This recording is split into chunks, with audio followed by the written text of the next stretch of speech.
Assalamualaikum warahmatullahi wabarakatuh. Selamat pagi Bapak Ibu sekalian, pencinta podcast Apli dan juga para masyarakat Indonesia sekalian yang berbahagia.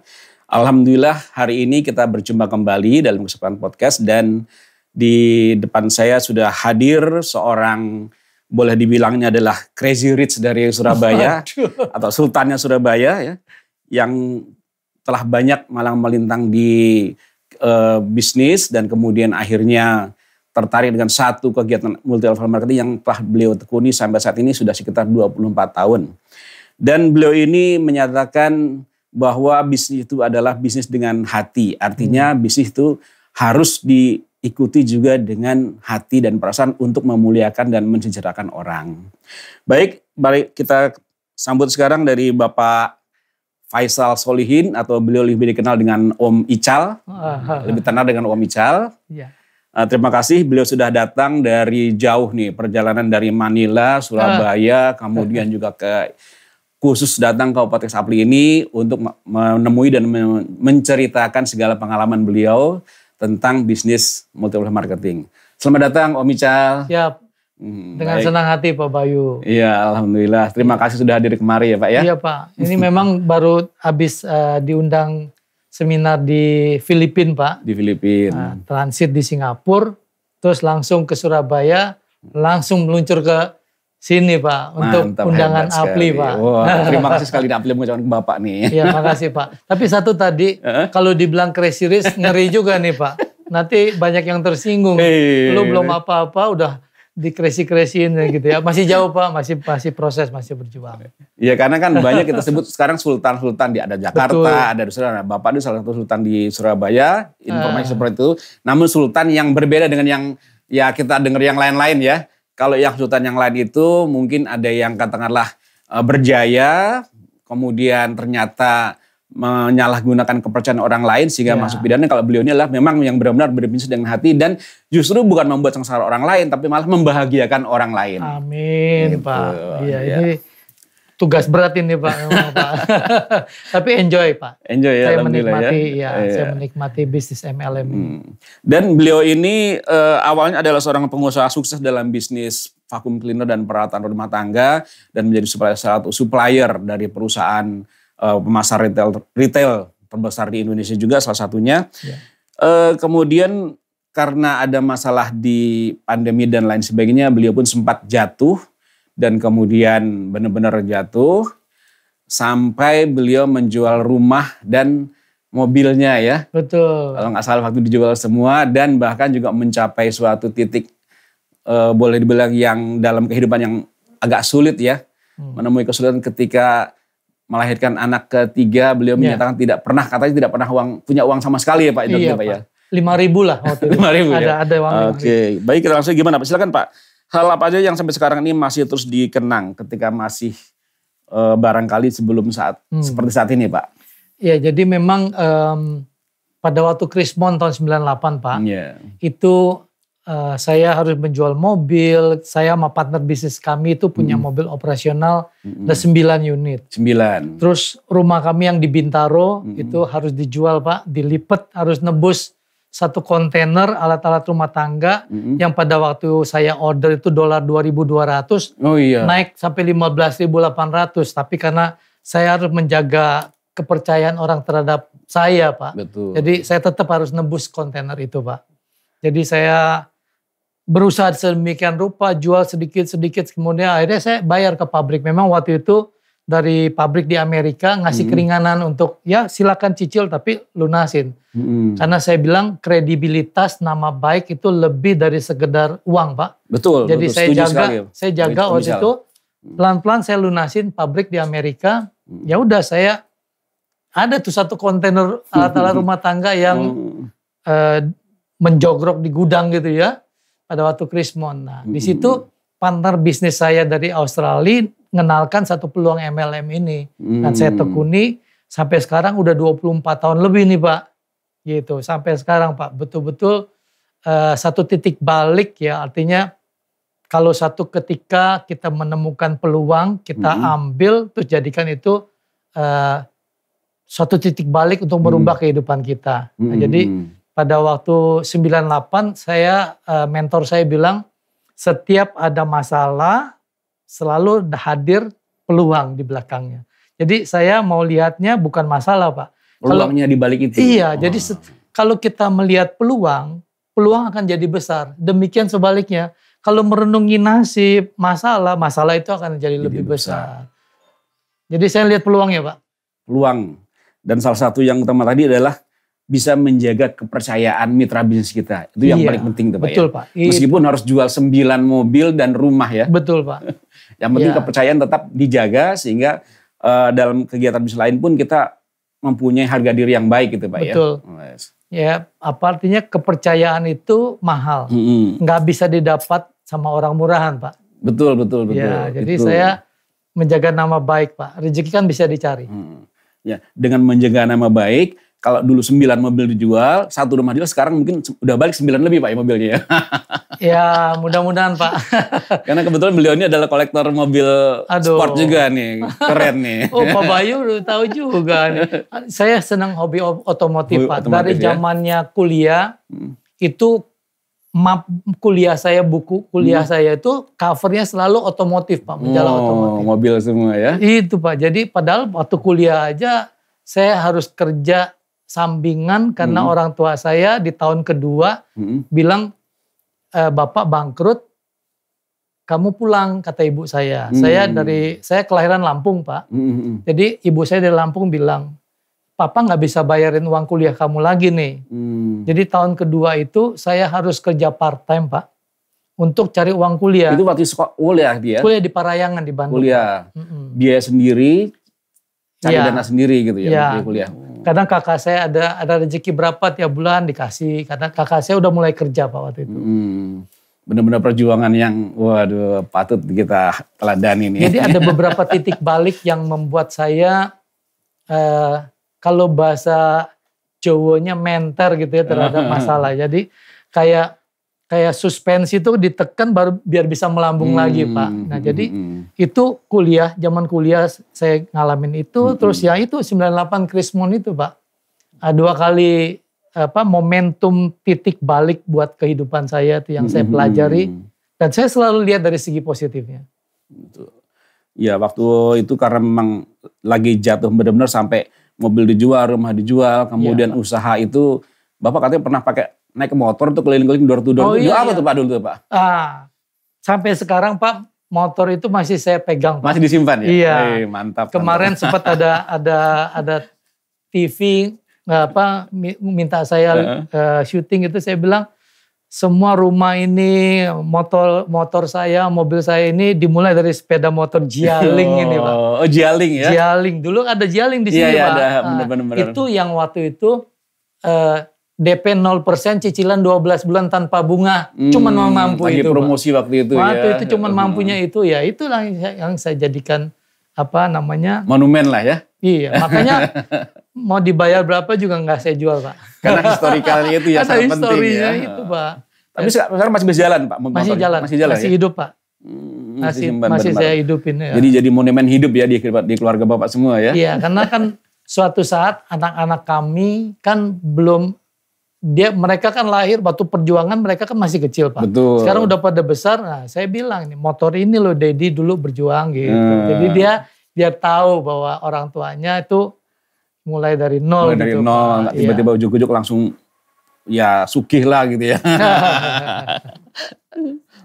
Nah terus gini Pak, kan dari begitu banyak bisnis tentu kan sebagai seorang pebisnis waktu itu kemudian sempat jatuh. Dan mulai bisnis lagi, tentu kan banyak ditawari banyak bisnisnya. Pasti banyak menawarkan, bisnisnya aja Om, bisnisnya aja Pak, ini segala macam itu kan. Nah kenapa kemudian kok Om Ical ini tertarik untuk menekuni dunia penjualan langsung atau MLM gitu. Dari semua bisnis ditawarkan kan. Iya nah, betul. Gimana betul, tuh? Betul. Ya sebetulnya kalau ngomong apa adanya Pak, kakak kandung saya ikut di bisnis MLM. Dan pada waktu mereka memulai bisnis MLM, bisnis saya masih jaya Pak. Jadi waktu saya ditawarin, saya masih sibuk, saya masih gitu kan. Nah terus waktu Krismon 98 itu kakak kandung saya beli rumah, saya jual rumah Pak. Jadi saya bilang bahwa bisnis MLM ini nggak bisa dianggap remeh gitu ya. Karena waktu itu kan saya melihatnya saya sebagai pengusaha gitu ya. Bisnis MLM pada waktu itu saya lihat bahwa untuk orang yang nggak punya kerjaan, orang yang daripada nganggur lah. Gitu. Memang mulainya dari part time Pak. Tapi saya tekunin akhirnya. Nah saya terinspirasi sama kakak saya. Terus terang itu. Terus istri saya bilang kalau kakak kamu bisa, kamu pasti bisa. Nah, jadi kekuatan dari istri juga Pak, bukan support apa-apa, memang karena memang kami pernah ngalamin punya duit Rp5.000, uang susu anak habis. Waktu itu anak saya waktu memulai bisnis MLM ini umur 3, 2 dan bayi baru lahir Pak.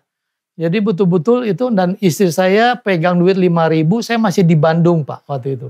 Cuma Rp5.000 untuk gitu. Susu habis Pak. Jadi nggak dapat beli susu waktu itu Pak jadinya. Cepet-cepet pulang Pak karena memang saya di Bandung lagi presentasi dapat uang cash Pak. Jadi saya cepet-cepet pulang untuk beli itu. Jadi susu. Istri Bapak nungguin Bapak pulang untuk beli susu gitu. Betul Pak. Sempat ngalamin seperti itu. Keluarga saya nggak ada yang tahu Pak. Ya artinya keluarga saya mungkin kalau dikasih tahu pasti kirimin atau apa. Jadi kami sama istri adalah orang yang berusaha ingin mandiri Pak. Nggak mau minta-minta lah istilahnya begitu terlalu ya. Begitu walaupun sama saudara ya. Iya Pak. Jadi biar nggak ada utang jasa gitu. Benar, nggak ada beban nantinya gitu ya. Ya artinya saya percaya bahwa yang di atas tuh Maha Kuasa akan memberikan kita sesuai dengan apa yang kita lakukan, kerjakan Pak. Betul, karena kalau kita banyak meminta juga nanti ketika sukses, itu kan gara-gara dulu minta sama saya itu dari begitu. Sekarang lupa dia kan gitu ya. Itu gak enak ya Pak kita. Bener lah, harga diri kita itu yang paling penting Pak dalam hidup ini. Nah terus, apa waktu itu ketika menjalankan bisnis MLM ya, ini Bapak gak minder juga kan sebelumnya Bapak punya persepsi negatif tentang MLM gitu kan. Kemudian kok menjalankan MLM, apa kemudian gak orang lain mencibir Bapak nih? Ngapain sih tuh? Om Ican kok sekarang jualan begitu keliling-keliling? Iya. Di awal-awal muka merah, deg-degan, apalagi ya artinya saya juga ngalamin punya partner bisnis ya. Partner bisnis saya waktu itu bilang, ya sudah sini saya beli produkmu gitu. Artinya dia beli kasihan. Lihat saya gitu kan. Dan akhirnya ya saya tapi memang karena udah menjadi satu kepepet Pak. Ya artinya kepepet harus melakukan segala hal. Terus kemudian memang di dalam bisnis MLM ini ada motivasi, ada training, ada sistem yang selalu saya nggak pernah minta diskon untuk belajar Pak. Betul. Saya selalu belajar, saya selalu berusaha untuk memotivasi diri saya. Karena waktu itu mentor-mentor bilang, modal paling besar yang harus kamu miliki adalah impian yang besar Pak. Jadi saya bermimpi besar, saya lihat YouTube orang-orang sukses, khususnya di dunia MLM gitu. Itu untuk kalau saya ditolak, saya lihat YouTube gitu. Jadi terus saya disuruh bikin buku impian Pak. Nah mentor saya bilang, apapun yang kamu inginkan di dunia ini, gunting. Waktu itu gunting majalah, saya tempel di buku gambar anak-anak gitu itu, ya? di clipping Pak. Saya jam tangan Rolex, rumah ada kolam renang, mobil sport merah, Harley Davidson, apa semua yang saya inginkan Pak. Saya guntingin sampai penuh tuh buku gambar. Setiap ditolak orang, saya lihat buku itu. Oh itu sebagai motivasi gitu ya. Pak. Ini impian saya nih. Masa lu cengeng baru ditolak begitu. Ini impiannya besar gitu Pak. Visualisasikan impian itu sangat membantu saya untuk memulai bisnis itu. Pada waktu awal-awal saya di network marketing. Betul. Nah jadi pemirsa sekalian ya, ini kejadian ditolak, dihina, dicaci itu memang sudah merupakan suatu hal yang katakanlah bisa terjadi. Ada yang seperti itu, ada yang tidak seperti itu. Tapi namun yang terpenting adalah bagaimana kita menghadapi semua itu dan menganggap itu bukan suatu masalah, tapi merupakan tantangan yang harus kita taklukkan. Dan contoh Om Ical ini, beliau pun dulu rupanya pernah dicaci, pernah dihina, pernah kemudian disepelekan sama orang lain. Namun berkat perjuangan, tekad yang kuat, dan juga impian-impian yang besar tadi, akhirnya semua bisa terwujud. Sekarang tinggal kita mau mengalahkan apa tidak nih masalah-masalah itu dengan impian yang lebih besar yang kita miliki, yang kita punya gitu ya. Betul Pak. Ya Om Ical, baik. Terus kemudian Bagaimana nih saran dari Om Ical nih kepada masyarakat yang sampai sekarang masih menganggap bahwa MLM itu adalah bisnis ecek-ecek, bisnis yang katakanlah sampingan yang nggak jelas. Bahkan sampai sekarang mohon maaf ya, bank pun kita akan menolak pinjaman kalau kita bisnisnya MLM gitu kan. Sebagai apa? Bisnis leader MLM. Pertimbangannya banyak. Nggak langsung di-approve gitu kan. Beda kalau kita pegawai mungkin. Yeah. Nah berarti kan mereka perbankan atau ekonomi yang itu masih memandang bahwa bisnis MLM ini adalah bisnis yang bukan prospektif, banyak risikonya mungkin gitu kan. Nah ini gimana nih saran dari Om Ical kepada para masyarakat yang masih punya pandangan seperti itu? Oke. Pertama dari segi teori bisnis dulu Pak. Ya. Bahkan di Amerika ada mata kuliah MLM, Network Marketing. Jadi artinya gini, kayak pabrik Toyota Pak, pusatnya di Jepang. Dia punya cabang di Indonesia. Di Indonesia punya general manager atau direktur atau CEO. Kemudian bawa marketing manager, finance manager, pabrik, manager ini semua. Terus sampai yang jual ke kita kan sampai salesman Pak. Betul. Nah pada waktu kita beli Toyota Pak, itu yang dapat komisi kan salesman dapat Pak. Dapat. Supervisornya dapat Pak. Betul. Manajer penjualan dapat. Betul. Direktur dapat Pak. Sampai ke Jepang dapat nggak? Dapat juga. Royalti semua. Iya, semua itu MLM Pak seharusnya Pak. Jadi dari segi teori sebetulnya MLM itu kan dari kayak kami nih, dari pabrik kirim ke kita beli langsung Pak. Kontan lagi Pak, nggak pakai utang Pak. Iya betul, betul. Terus kita pasang iklan sendiri, nyebarkan brosur sendiri, nyetak flyer semua sendiri. Kalau kita misalkan ada rezeki kita sewa bikin office apa semua sendiri itu kan. Nah makanya kita bisa dapat income, royalti dan bonus gitu yang mungkin bisa besar di situ. Tapi kan semua kita berwira swasta. Jadi dari segi teorinya sama seperti traditional business sebetulnya. Konvensional bisnis lah ya. Sama Pak. Nah cuma memang channel distribusinya dipotong. Nah kita langsung ke pabrik Pak. Betul. Gitu kan. Nah tinggal dari kantor beli ya kita jual sendiri kan gitu Pak. Itu pertama. Yang kedua, bahwa memang memulai itu umumnya dari ya iseng-iseng coba-coba extra income. Apalagi saat-saat seperti sekarang ini. Saya nyebut ini bukan pandemi tapi akademi nih Pak. Oh, akademi, kita ya? sudah lewat nih akademi. Banyak hal yang kita pelajari selama 2,5 tahun. Jadi bukan mencoba tapi justru adalah pembelajaran. Pembelajaran gitu ya? Pak. Oh, mantap. Saya nggak ngerti Zoom, nggak ngerti sosial media sebelum pandemi Pak.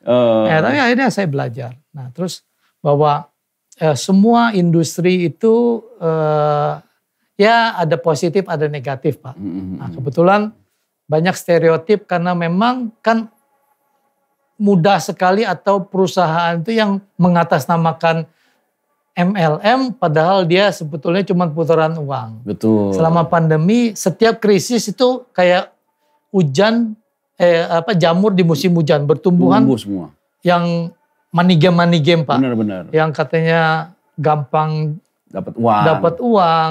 Iya, uncang-uncang kaki dapat. Uncang-uncang kaki ya. Gampang naik, gampang turun Pak. Ya, artinya bisa beli ini beli itu, ujung-ujungnya masuk penjara nanti kan repot juga. Benar. Dan memang itu yang membuat dampak ke MLM yang murni, yang masuk ke asosiasi, yang artinya secara legalnya tepat, bisa dipertanggungjawabkan segala macam, background perusahaannya bisa ditanggungjawabkan gitu kan. Nah itu kita mesti check and recheck Pak. Jangan memang asal bergabung yang katanya bonus besar, gampang dapat duit, ya gampang kaya gitu ya. Nah itu semua kita mesti lihat hati-hati malah, ya karena kekuatan bisnis itu selalu dari produk dan jasanya. Kalau produknya nggak bisa dipertanggungjawabkan tiba-tiba jadi kaya, ya tanda tanya besar Pak. Ada udang di balik batu gitu. Ujungnya tuh udang di balik bakwan, bakwannya kelihatan enak. Enak, Pak. Iya. Tapi lihat ujung-ujungnya. Karena memang kan mereka dalam mempromosikan itu menggunakan orang-orang yang sudah ya kaya, ya kan? Sehingga menarik zaman sekarang. Ya. Nih gampang lah pokoknya usaha ini kalian pasti berhasil, pasti sukses, nggak sulit, nggak perlu susah payah dan lain sebagainya gitu kan, yang menjadi promosi kan.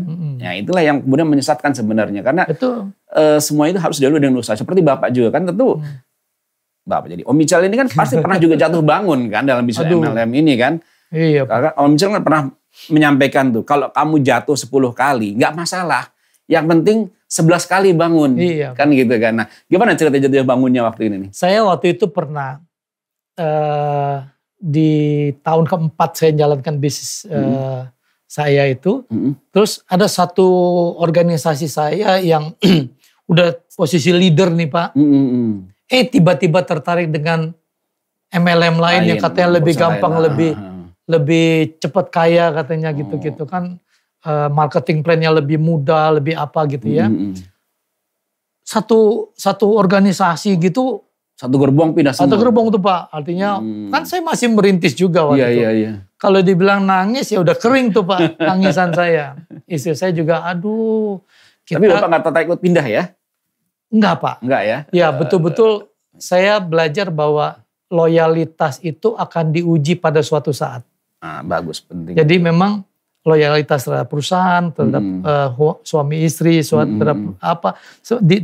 Ada ujiannya pasti. Ada ujiannya Pak. Setiap level Pak. Level bawah ada ujiannya, level atas juga banyak ujiannya Pak. Tergantung bisa nggak kita menghadapi ujian itu Pak. Ya. Nah, jadi waktu itu betul-betul saya melihat bahwa wow ini satu ujian buat saya Pak. Nah terus kemudian ya beruntungnya bahwa di dalam setiap MLM itu ada training motivasi apa gitu ya. Kita sebutnya personal development training PDT Pak. Nah itu kalau kita bekerja lebih besar, lebih keras terhadap diri kita, rezeki akan datang Pak. Jadi memang bekerja menjual bagus, tapi kan di dalam direct selling ini menjual diri kitanya ini juga artinya harus kita pelajari sistemnya, trainingnya apa, memperbaiki kepribadian kita karena sikap adalah segalanya. Benar-benar. Jadi akhirnya saya pikir bahwa kebetulan ada penasihat bisnisnya itu datang ke sini ke Indonesia, saya belajar dan kebetulan saya jadi MC Pak. Jadi hostnya terus di belakang panggung saya bertanya empat mata sama beliau ya. Saya bilang, Jim, saya punya organisasi begini-begini, tiba-tiba keluar. Ada dua kata-kata yang sampai sekarang saya ingat luar kepala Pak. Beliau bilang, burung yang sama akan kumpul di pohon yang sama. Kalau dia terbang berarti bukan burung yang kamu harapkan tuh bisa bertumbuh di pohonmu. Satu. Terus yang kedua Faisal katanya, izinkan daun coklat itu rontok supaya tunas baru tumbuh. Wah, dua kata itu seperti menyejukkan ya benar-benar. Musim panas kena hujan tuh Pak. Jadi saya pulang sama istri saya cerita bahwa apa yang kamu dapat tadi? Dia bilang dua kata ini. Ya sudahlah kita berjuang lagi gitu Pak. Burung yang sama akan kumpul di pohon yang sama. Kalau dia terbang bukan burung kamu. Dan pasti akan datang burung-burung lain juga. Betul Pak. Tergantung bagaimana kita pohonnya ini kita pelihara. Dipelihara dengan baik. Follow up dengan baik, sirami, pupuki dengan segala semua di setiap MLM pasti ada motivasi, ada training, ada pengembangan kepribadian dan seterusnya Pak. Betul, nah itulah salah satu MLM yang baik, perusahaan penjualan langsung yang baik adalah yang memberikan training, bukan hanya training tentang masalah produk, masalah penjualan, tapi juga bagaimana kita membangun diri, membangun mental dan sikap. Sehingga kalau nanti kita sudah di atas itu kita akan tetap tidak arogan kepada yang di bawah. Justru kita membantu mereka untuk juga berhasil.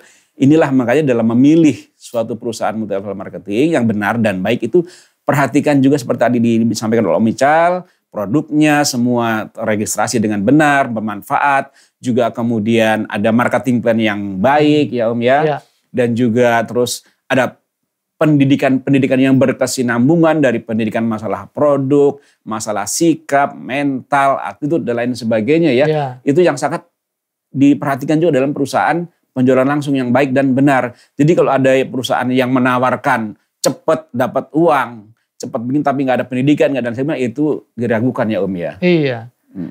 Bisa sukses jangka pendek Pak. Jangka pendek. Begitu udah mulai kebongkar, dia ganti marketing plan baru, dia mulai ganti rubah sistem baru. Nipu orang lagi. Iya.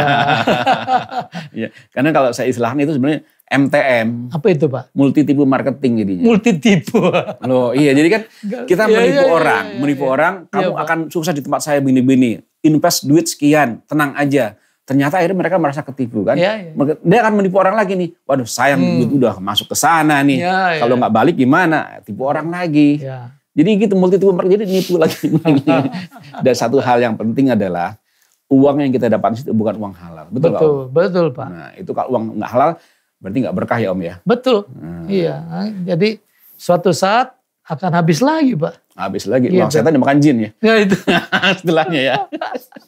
Iya pada waktu yang trending kemarin masalah itu ya. Iya, yang kaya itulah pokoknya kan. Iya, itu segala macam. Murah itu, segian murah. 3 miliar, murah katanya.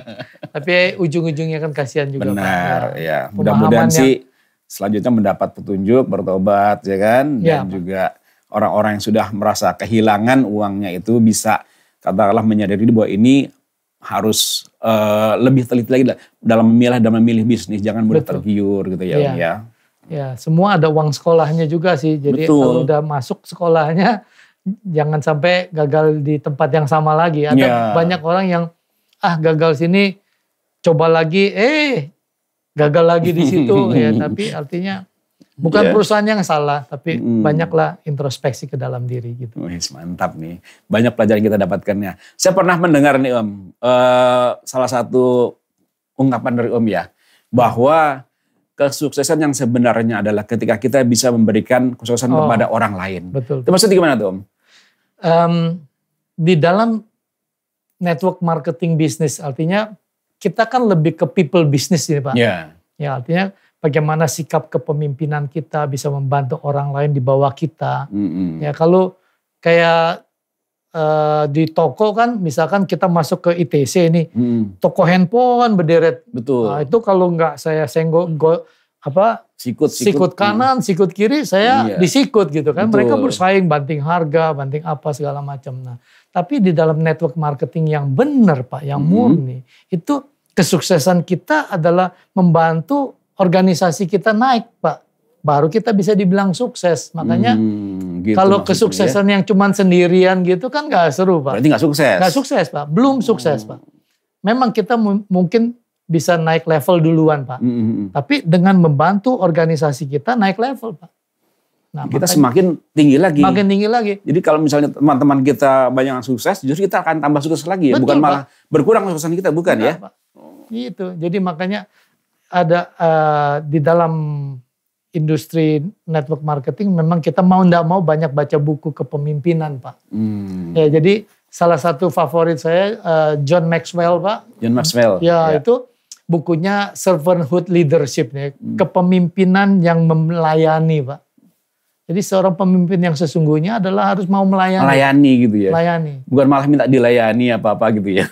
Itu keliru Pak. Ya artinya memang beberapa jabatan, beberapa posisi yang mau nggak mau memang kita harus terimalah apa yang dilayani. Tapi kalau buat saya pribadi Pak, kayak saya kemarin ngasih training ke luar negeri ke sini dikasih apa fasilitas ini, mobil limosin apa-apa, saya bilang, ayo kamu ikut sini. Pokoknya saya juga nikmati ini dari Herbalife, kalau mau ikut sama-sama gitu. Artinya ada orang yang mau foto-foto di mobil saya. Ya, rasain gitu, juga nih gimana nikmatnya limosin gitu ya. Saya juga dapatnya dari perusahaan ini kok. Ayo foto-foto sama-sama gitu. Artinya saya bisa mengingat rasa lah ya. Iya, mengingat saya dulu seperti kamu. Ya, saya juga kan waktu belum punya mobil Toyota, saya ke showroom Toyota dulu, duduk-dudukin, gitu kan, ngerasain bau kulitnya, gitu, memvisualisasikan suatu saat saya harus punya, gitu. Jadi orang-orang di organisasi saya juga saya izinkan untuk merasakan, gitu, Pak. Inilah mobil mewah begini rasanya. Iya, Pak. Nah, karena saya juga pernah seperti mereka gitu. Nah, karena prinsip saya di setiap training-training yang saya katakan kalau saya diundang jadi pembicara itu, apa yang kamu dengar, apa yang kamu lihat, kamu bisa raih.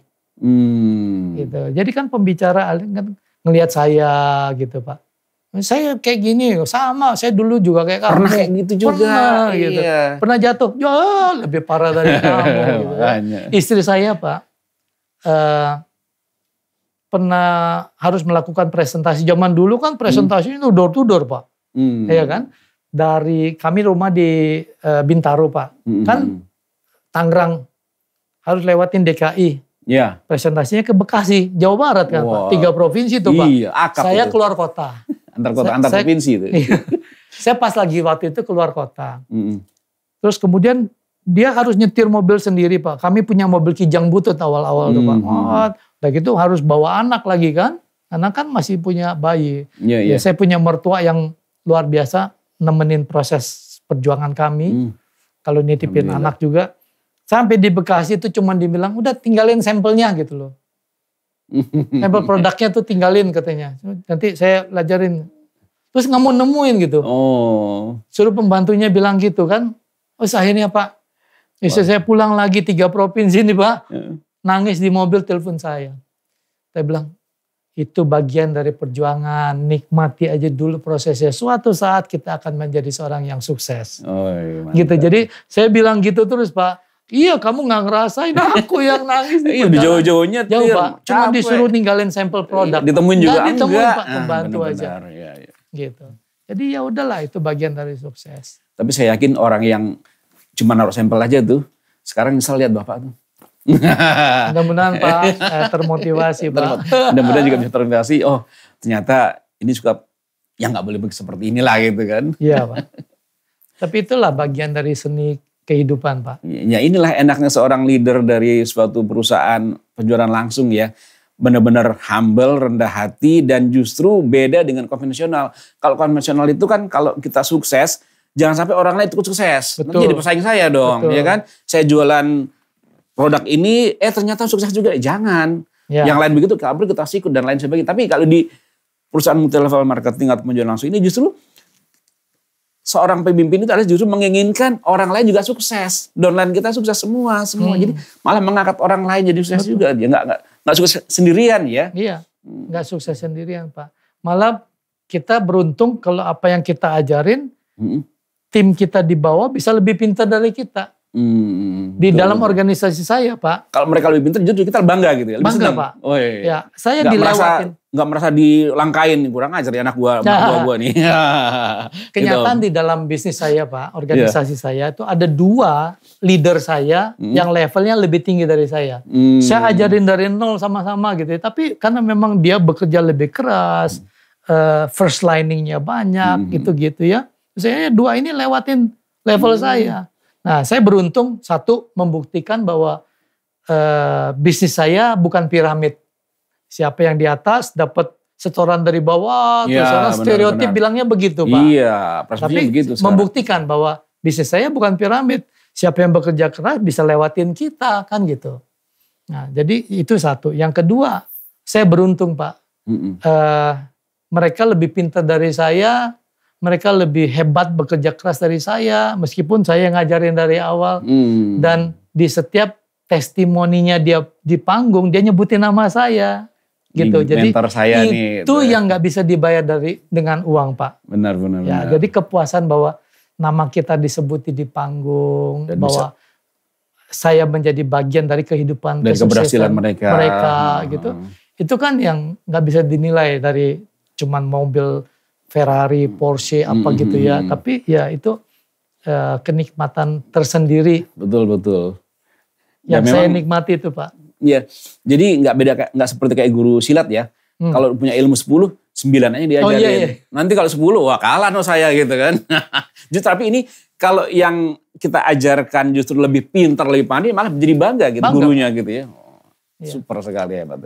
Ngomong-ngomong soal silat Pak, banyak orang di dalam organisasi network marketing seneng ikut training, seminar. Benar. Kayak belajar ilmu silat tuh kembangan terus Pak, tak tungtung gitu. Tapi gak nonjok-nonjok, gak berantem-berantem. Maksud saya gini, banyak orang yang ikut seminar, training, tapi gak action. Kamu juga bohong Pak gitu. Yang paling aja. Iya, cuman begini tak tung-tuang aja gitu Pak. Tapi gak pernah berantem. Yang paling penting dari semua motivasi itu umurnya 24 jam kali 2. Kalau ikut seminar, ikut training, kalau kita nggak melakukan action, nggak melakukan perubahan dari hari sebelum kita training, kita akan menjadi orang yang sama gitu. Oh. Jadi yang lebih penting adalah 24 kali 2 itu dalam 24 jam, 2 kali 24 jam harus sudah action. Begitu. Harus gini, kita datang ke satu pelatihan kan kita haus akan ilmu. Iya. Harus akan perubahan sikap kita, apa action yang kita bisa lakukan. Nah motivasi itu umurnya 2 hari. Kalau lebih dari 2 hari kita nggak melakukan perubahan dalam diri kita, kita akan sama lagi seperti sebelum training. Gitu. Pak. Gitu. Jadi mesti action Pak. Hari ini training, dalam 2 hari harus action langsung. Ya. Sesuai dengan apa yang di materi training tadi. Lakukan satu perubahan. Benar-benar itu satu ilmu juga nih. Orang emang banyak training, pas lagi training, wah, tapi begitu sampai rumah udah lihat permasalahan keluarganya malah turun lagi. Bukan masalah motivasi atau malah ingin menghilangkan, tapi udah down lagi gitu kan. Nah, iya. Sampai training berikutnya dia datang lagi, tepuk tangan lagi, semangat lagi. Ada orang yang kayak Bapau Pak. Oh, maksudnya gimana? Dipanasin mekar, didiemin keras. Dia cari api terus, tapi nggak action Pak. Nah itulah yang garis bawahnya adalah action lebih penting Pak. Lebih penting action itu ya. Apapun permasalahan hadapi, yang penting action dulu lah ya. Betul Pak. Karena semuanya pasti ada risiko. Ada risiko. Kalau kita nggak action, maka nggak ada hasil. Betul. Kan? Action aja belum tentu berhasil kan? Ya. Apalagi action sama sekali ya. Iya. Jadi dikombinasi lah. Artinya apa yang kita pelajari dari pikiran, hati kita mencerna, terus tangan dan kaki kita juga harus bergerak. Benar-benar. Nah sekarang gini Om Ical nih, ini kan kalau kita lihat dalam bisnis kita yang banyak dihadapi oleh para perusahaan-perusahaan lain juga nih tentang penjualan di marketplace nih Om Ical nih. Ya tentu di organisasi Om Ical juga banyak seperti itu kan. Nah gimana nih Om Ical menanggapi hal ini supaya mereka tetap berbelanja produk di tempat kita sendiri, tidak melalui mereka gitu. Gimana Om Ical? Ya memang saat-saat ya akademi ini kan orang berusaha memasarkan semua produk melalui online. Betul. Termasuk di dalam bisnis kita juga harus improve ke online gitu ya. Banyak orang yang nggak siap shifting, artinya berubah dari offline ke online, nggak siap, akhirnya sempat belajar dulu stagnasi. Nah, di dalam organisasi saya selalu bilang, yang penting kita harus menjaga etika di dalam berbisnis kita. Betul. Mungkin orang lain boleh lakukan hal yang tidak sewajarnya, tapi jangan kamu. Gitu. Itu terus Pak, yang saya terangin tim saya itu jaga kode etik. Karena ayah saya selalu berpesan, kalau kamu jujur, mau ditaruh di hutan pun kamu bisa hidup. Gitu. Benar, jadi ayah saya pegang itu kata-katanya supaya ya udahlah tim kita harus sesuai kode etik yang ada di marketplace juga, mungkin nggak jangka panjang yang seperti itu. Ya, saya ngelihat ada produk di perusahaan saya itu sudah mulai kemasannya agak berbeda. Begitu sedikit dibuka segelannya, ternyata warnanya berbeda. Itu artinya yang murah, yang ilegal, ya belum tentu benar Pak. Betul, karena memang salah satu bisnis kita adalah bisnis hati ya, bisnis perasaan. Mungkin kalau konvensional itu kan yang penting udah beli, udah jual, udah selesai. Tapi kalau kita kan ketika dia membeli, ya kita menghubungi kembali bagaimana, follow up lagi, apakah ada yang kurang, atau mungkin gimana, sekalian menjalin persahabatan, pertemanan kan dari situ Pak ya. Gali referensi. Benar-benar. Iya, jadi kalau dibeli di toko kan biasanya you buy and buy. Iya, gitu kan. You buy and buy. Iya. Tapi di dalam network marketing yang benar itu adalah make sure sudah dikonsumsi belum gitu. Gimana cara minumnya gitu kan. Ada yang dirasakan. Nah, terus kalau udah mulai ada hasil, ada nggak keluarga teman yang mulai ngelihat kamu lebih sehat, lebih dari hasil produk resultnya gitu kan, gali referensinya. Ya, kalau hubungan antar manusianya baik Pak, produk akan jalan dengan sendirinya. Benar-benar mantap sekali itu ya. Yang penting hubungan kemanusiaan. Betul, Pak. Perasaan kita sudah menyatu, orang boleh tawarin apapun, maaf saya sudah cinta dengan ini. Gitu yang kan. mana lebih murah, ya silakan kalau mau lebih murah, tapi service kita kan beda Pak. Betul, itu ya. Jadi sekali lagi pelayanan dari hati itu yang paling penting ya. Meskipun banyak di luar penawaran lain sebagainya, barang lebih murah dan sebagainya, tapi kalau kita melayani dengan hati, dengan sungguh-sungguh, dengan kerelaan, dengan menjaga persahabatan, itu yang paling utama dan bisa tetap menjual produk kita ya Pak. Iya, kalau enggak kan saya nggak bertahan 24 tahun lebih Pak. Bener-bener. Kan long term, artinya itu hubungan antar manusia harus baik Pak. Hubungan dengan perusahaan, dengan asosiasi, dengan mentor kita, dengan customer kita, semua itu hubungan Pak. Ya artinya yang harus dijaga. Betul. Nah sekarang terakhir nih, apa nih kira-kira impian Om Ical ke depannya yang belum kesampaian nih? Atau mungkin punya rencana apa nih untuk ke depannya nih Om Ical nih? Iya, ya khususnya saya sekarang di organisasi saya memang saya kalau satu step lagi untuk ke level berikutnya. Nah ini saya pribadi betul-betul mencanangkan tahun depan ini, kan kita akademi sudah lewat nih. Iya. Nah, sekarang kita mau gaspol. Jadi saya dengan tim saya mau mencapai satu level di atas saya yang mau nggak mau mesti dikejar sekarang. Gitu kan memang selama 2,5 tahun itu kemarin kehilangan impian kita Pak karena situasi dan kondisi. Banyak hal yang berubah, pola sosial, status ekonomi, apa-apa semua berubah. Tapi network marketing itu sedang bagus-bagusnya sekarang. Karena banyak orang butuh penghasilan tambahan Pak. Betul. Kan Pak Jokowi juga udah bilang tahun depan katanya tahun gelap. Iya, nah, tapi krisis. Memang Pak inflasi di depan mata kita lihat memang begitu ya. Jadi ngurangi pembelian barang-barang mewah apa-apa harus mengecahkan ikat pinggang. Tapi di dalam training saya selalu katakan kepada tim, biar orang bilang gelap, tapi kita harus memotivasi alam bawah sadar kita tahun depan tahun terang buat bisnis network marketing kita gitu. Semua MLM bagus di dalam krisis Pak. Karena setiap ada krisis ada peluang. Kesempatan merekrut nih Pak. Ya, tinggal gimana memandang itu masalah atau peluang gitu. Betul, ya. Betul. Nah, jadi orang kan butuh penghasilan tambahan Pak. Benar-benar. Gitu. Jadi ini waktu yang terbaik untuk merekrut orang-orang yang mungkin kena resesi, kena PHK, butuh penghasilan tambahan. Waktunya kita ya artinya kita kan udah di asosiasi, sudah bisnis kita udah benar. Kan kita punya track record sekian tahun untuk membantu tim. Ya udah rekrut aja lah gitu. Tahun terbaik Pak, tahun depan Pak. Menarik sekali nih karena memang beliau ini ya pantas lah kalau kita anggap atau berhasil dalam bisnisnya ya karena beliau selalu memandang semua itu negatif. Orang bilang pandemi, beliau bilang akademi, malah pendidikan gitu kan. Jadi orang bilang krisis, beliau bilang malah peluang. Jadi selalu melihat sesuatu dengan positif. Inilah yang menjadi bekal beliau ya untuk bisa sukses. Ini harus kita contoh Bapak Ibu sekalian ya Om ya. Oke, sekarang terakhir barangkali ada pesan-pesan buat para member-member atau leader kita. Bagaimana cara menekuni bisnis sehingga bisa berhasil seperti Om Ical ini. Silakan Om. Ya yang pertama, melihat segala sesuatu dengan pola pikir yang bertumbuh. Growth mindset, bukan fixed mindset. Artinya orang yang gak bisa dirubah gitu. Dunia pemasaran adalah dunia yang dinamis. Hari ini bisa begini, nanti yang tahun depan bisa berubah lagi. Ya, budaya, status sosial, situasi dan kondisi ekonomi bisa berubah. Makanya kita sebagai pemasar, artinya di dalam industri direct selling, kita juga harus selalu belajar. Selalulah merasa hijau, karena kalau kamu berpikir kamu coklat sebentar lagi busuk. Orang yang hijau bentar lagi matang.